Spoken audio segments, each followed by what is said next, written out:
Welcome to కేనర్ shoot. ఎవరైనా నన్ను చంపొచ్చు గాని నా ఆలోచనలు చంపలేరు, నా శరీరాన్ని దహించగలరు గాని నా యొక్క ఆత్మను దహించలేరు. క్షమాభిక్ష అవకాశం ఉన్నా తిరస్కరించి ఉరికొయ్యను ముద్దాడిన యోధుడు భగత్ సింగ్. సెప్టెంబర్ 28 రెండు ప్రత్యేకతలు గలవు. ఒకటి భగత్ సింగ్ జయంతి అయితే రెండోది ప్రపంచ రేబిస్ సంబంధించి డే. ఎవరి పేరు చెప్తే రోమాలు లిక్కబడతాయో భగత్ సింగ్ గురించి చూద్దాం. భగత్ సింగ్ 1907 సెప్టెంబర్ 27న పంజాబ్ లోని బాంగాలో జన్మించారు. ఇది ప్రస్తుతం పాకిస్తాన్ లో ఉంది. 1929 ఏప్రిల్ 8న భగత్ సింగ్ బతుకేశ్వర్ దత్ ఇంక్విలాల్ జిందాబాద్ అనే నినాదం చేస్తూ శాసనసభపై బాంబు దాడి చేయడంతో జాతీయ స్థాయిలో గుర్తింపు పొందారు. ఈ ఇంక్విలాల్ జిందాబాద్ అనేది 2019 తెలంగాణ పోలీస్ కానిస్టేబుల్ లో క్వశ్చన్ అనేది అడగడం జరిగింది. ఇంక్విలాల్ జిందాబాద్ అనే నినాదాన్ని లేవనెత్తిన నాయకుడు ఎవరు? Option 1 Bhagat Singh, option 2 Subhash Chandra Bose, option 3 Sukhdev, option 4 Chandrashekhar Azad. అదే విధంగా సుభాష్ చంద్రబోస్ మీరు నాకు రక్తం ఇవ్వండి,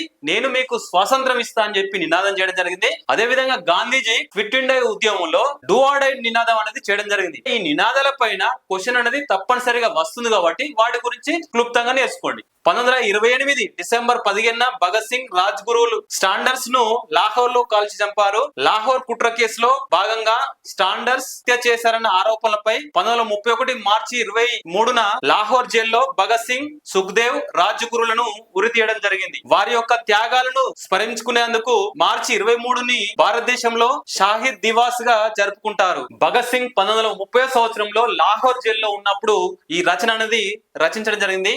వై ఐఎమ్ అన్ ఎథిస్ట్. అదే విధంగా ఈ రోజు రెండో ప్రత్యేకత వచ్చేసి ప్రపంచ rabies day. World rabies day. Theme వచ్చేసి act now you me community.